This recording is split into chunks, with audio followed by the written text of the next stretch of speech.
Ada riwayat yang banyak tentang kejadian kenapa Nabi Muhammad SAW ditegur oleh Allah Subhanahu wa taala. Jadi ada sebuah riwayat dari Imam Bukhari dan Muslim bahwa Nabi Muhammad SAW itu pernah datang ke rumah Zainab bin Jahsh, yaitu salah satu istri Nabi Muhammad SAW. Kemudian beliau meminum madu.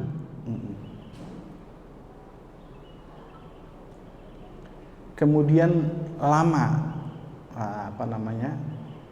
di rumah Zainab tersebut, dan aroma madunya tersebut tercium sama istri yang lain, tercium sama Hafsah, tercium sama Aisyah radhiyallahu anha.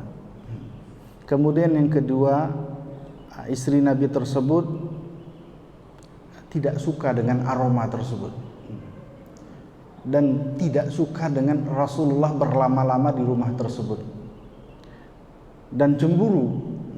Ini manusiawi, cemburu. Maka nanti kalau ada cemburu itu ada positifnya, ada juga negatifnya, ya tergantung kondisional.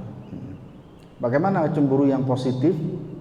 Seorang ayah yang tidak cemburu ketika melihat anaknya berbuat atau anaknya melakukan hal, itu namanya dayus. Ayah yang tidak cemburu anak perempuannya membuka aurat.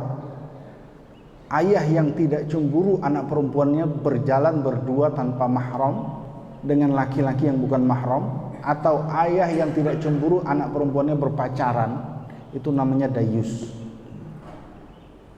Dayus itu ya orang yang paling utama masuk neraka. Jadi ceritanya ini cemburu yang manusiawi, yang wajar.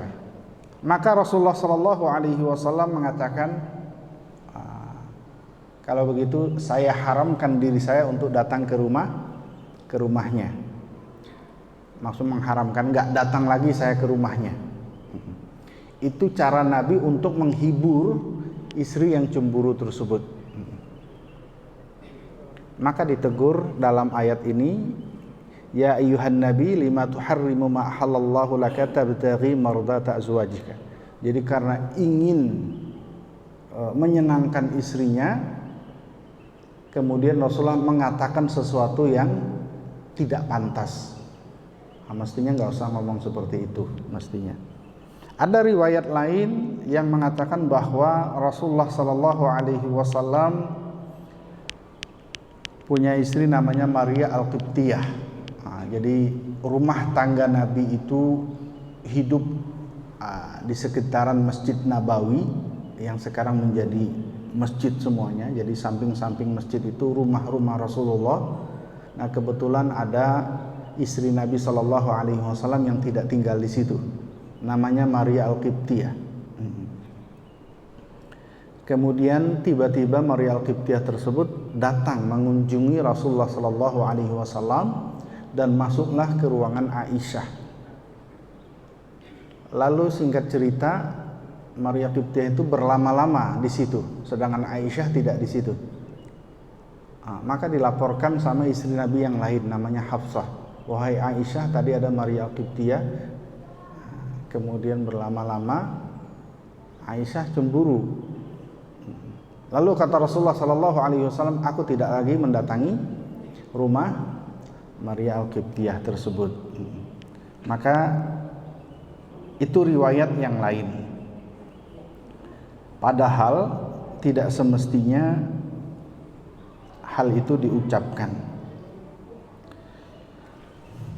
Namun di dalam ayat ini Allah Subhanahu wa taala akhiri dengan wallahu ghafurur rahim. Itu bukan dosa yang harus ditegur juga sebenarnya, bukan dosa besar atau bukan sebuah kesalahan.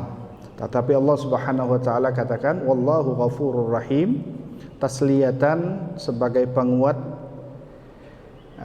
bagi Nabi Muhammad sallallahu alaihi wasallam amma asabahu, hadzal laum, dari apa yang terjadi, dari sedikit celaan dan sedikit arahan kepada Nabi Muhammad sallallahu alaihi wasallam, dan semuanya adalah bukan perbuatan dosa, dan semuanya adalah dakhilun tahta maghfiratillahi wa rahmatihi, semuanya masuk dalam rahmat dan ampunan Allah Subhanahu wa taala.